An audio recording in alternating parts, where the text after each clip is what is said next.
In the modern world, when knives are involved in financial transactions, it's not usually a good thing.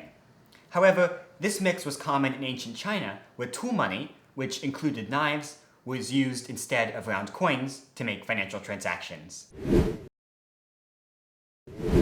Welcome back to Economic History Files. I'm Alexander Paris-Callahan. Today, we're talking about ancient Chinese tool money. It's often said that coinage was invented in the kingdom of Lydia, near Greece, in the 7th century BC. These coins were indeed the first round pieces of metal to be used as coinage, that is, as an intermediary for transactions. However, in ancient China, they had been using objects as intermediaries for transactions for longer. These objects, however, were not round pieces of metal, they were shaped like tools. Tool money first appeared in China around the end of the 2nd millennium BC.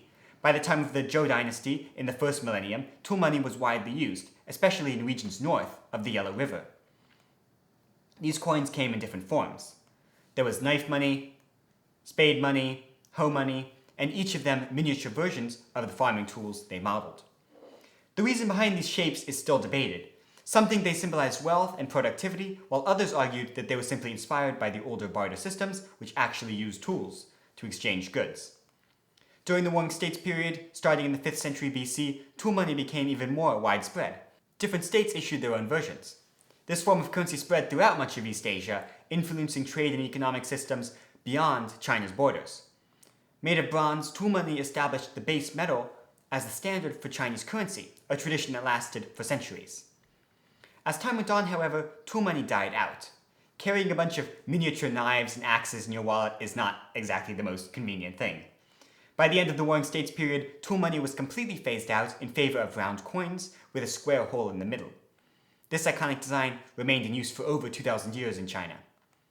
Round coins completely replaced tool money by the time of the Qin Dynasty in the late 3rd century BC. Tool money begs the question of whether or not coinage really has to be coin-shaped, or if money can come in any form.